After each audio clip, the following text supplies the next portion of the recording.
Shalom. I'm going to be continuing in evening Torah reading, and this is Genesis chapter 18 verse 1. And sometimes I don't pronounce the names correctly, so please bear with me. Thank you.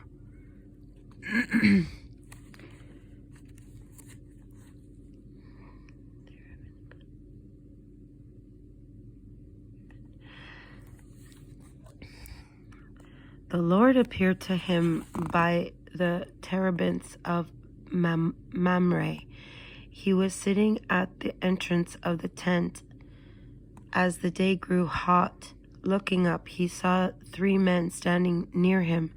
As soon as he saw them, he ran from the entrance of the tent to greet them, and, bowing to the ground, he said, "My lords, if it please you, do not go on past your servant. Let a little water be bought. Bathe your feet and recline under the tree, and let me fetch a morsel of bread that you may refresh yourselves. Then go on, seeing that you have come your servant's way." They replied, "Do as you have said."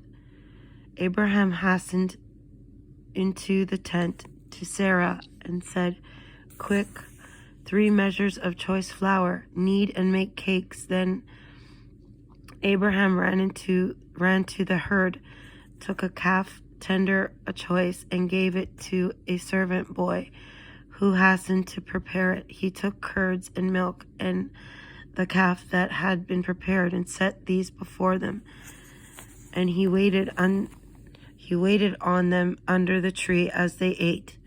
They said to him, "Where is your wife, Sarah?" And he replied, "There in the tent." Then one said, "I will return to you when life is due, and your wife Sarah shall have a son." Sarah was listening at the entrance of the tent, which was behind him. Now Abraham and Sarah were old, advanced in years. Sarah had stopped having the periods of women, and Sarah laughed to herself, saying, Now that I am withered, am I to have enjoyment with my husband so old?"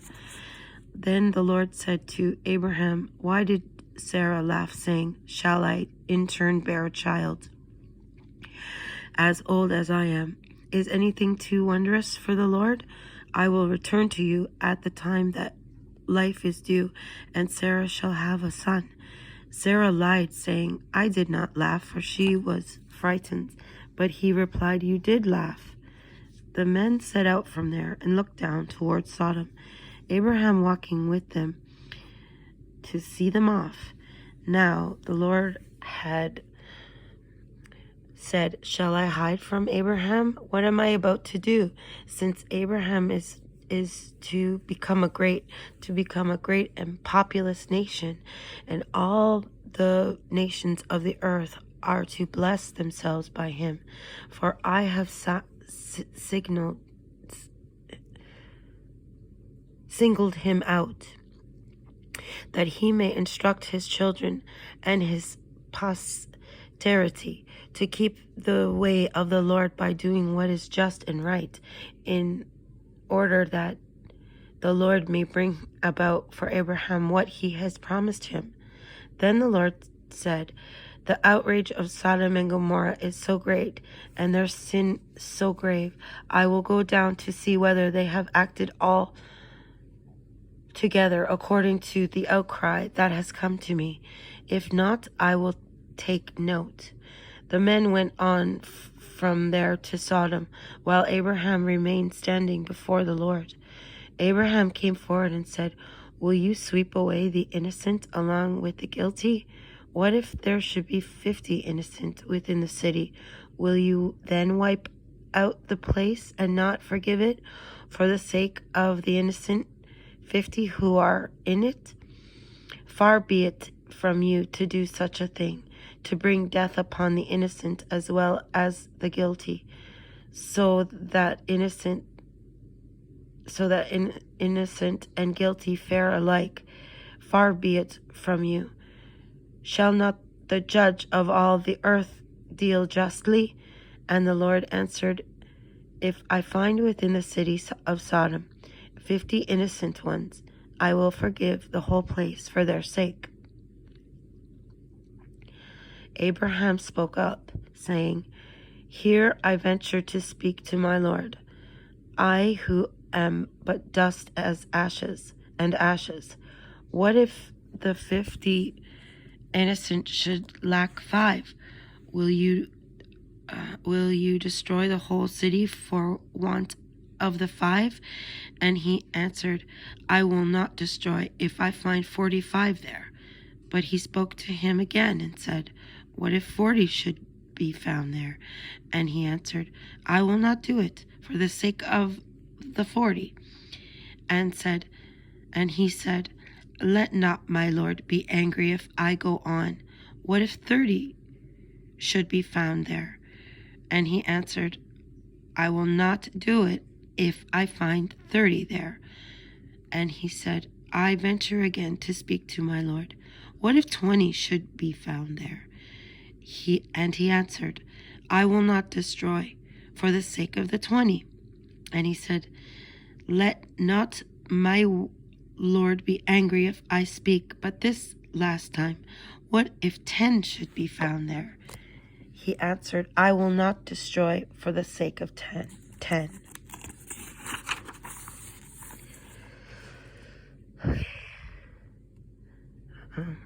When the Lord had finished speaking to Abraham, he departed, and Abraham returned to his place. 19. The 2 angels arrived in Sodom in the evening as Lot was sitting in the gate of Sodom. When Lot saw them, he rose to greet them, bowing low with his face to the ground. He said, "Please, my lords, turn aside to your servant's house to spend the night and bathe your feet. Then you may be on your way early." But they said, "No, we will spend the night in the square." But he urged them strongly. So they turned his way and entered his house. He prepared a feast for them and baked unleavened bread, and they ate.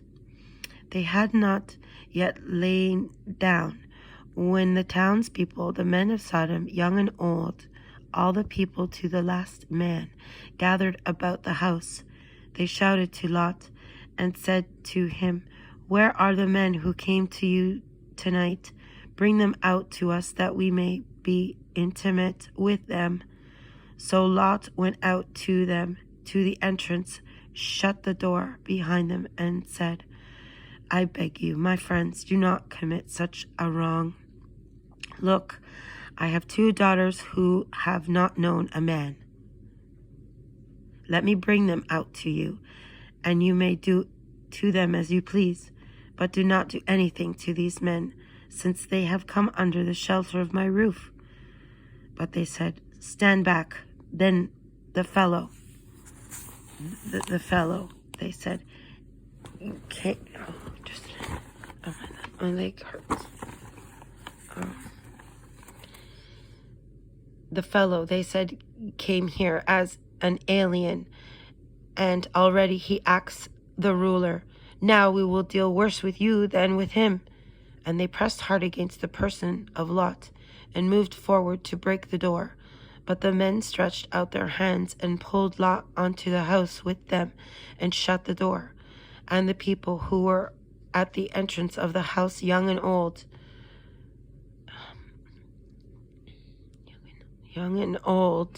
they struck with blinding light, so they were helpless to find the entrance.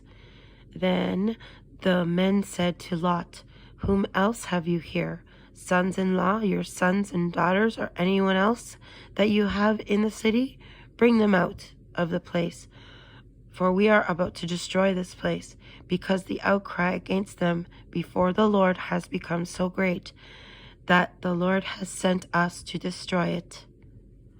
So Lot went out and spoke to his sons-in-law who had married his daughters and said, "Up, get out of this place, for the Lord is about to destroy the city.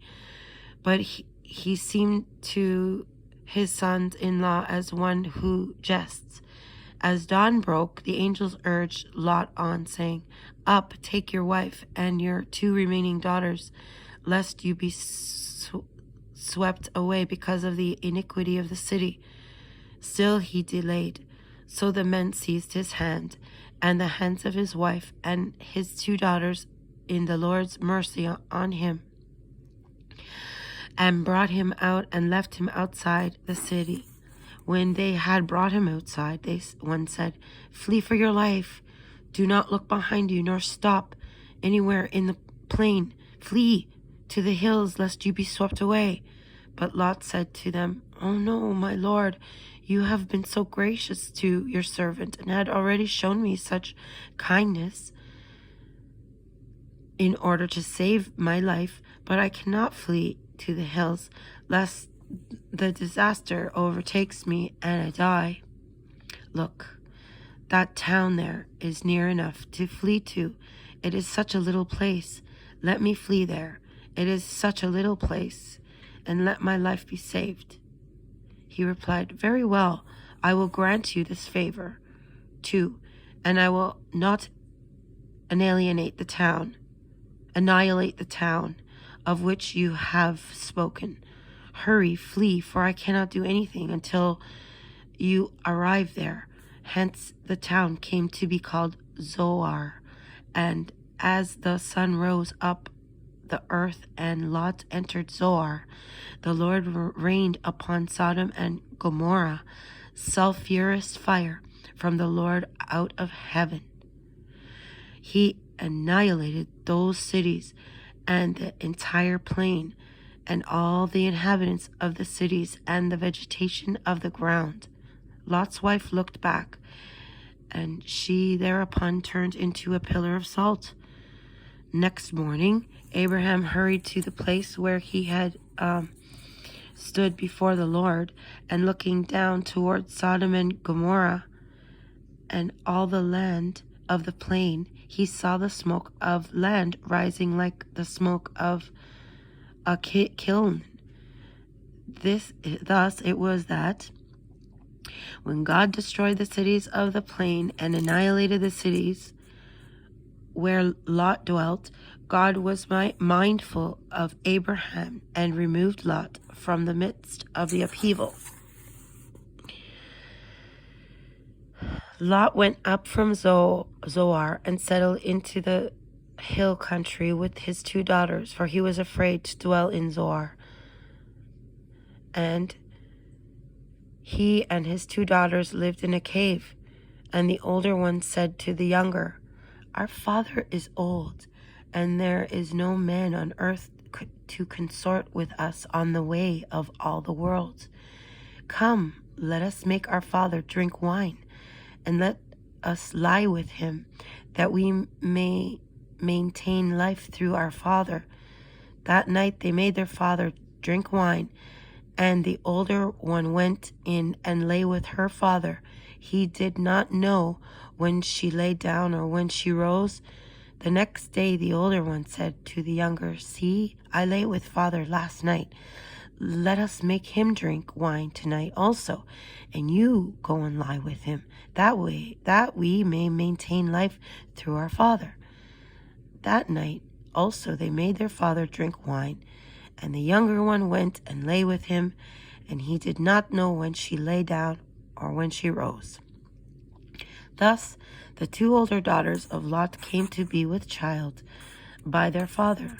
The older one bore a son named him Moab. He is the father of the Moabites of today. And the younger also bore a son, and she called him Ben-Ammi. He is the father of the Ammonites of today. And I'll read chapter 20, and then we'll call it a night. I'm just very excited about this story. Okay, number 20. Abraham journeyed from there to the region of the Negeb and settled between Kadesh and Shur.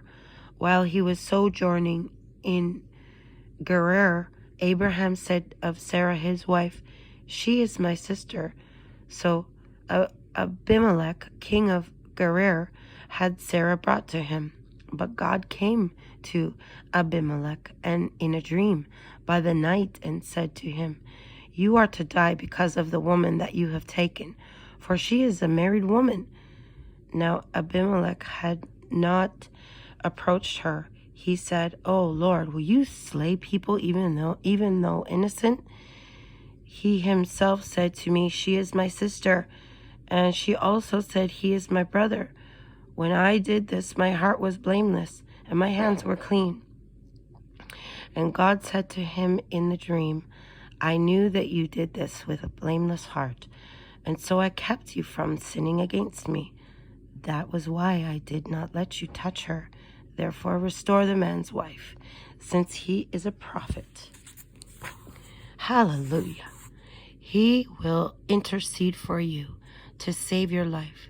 If you fail to restore her, know that you shall die, you and all that are yours.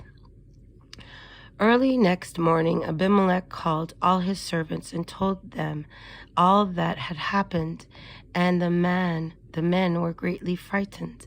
Then Abimelech summoned Abraham and said to him, "What have you done to us? What wrong have I done to you that you should bring so great a guilt upon me and my kingdom? You have done to me things that ought not to be done." What then, Abimelech? Oh no, my light went out.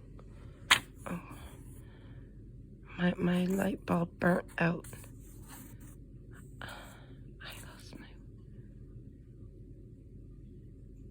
I lost my spot. Oh, that's not the page.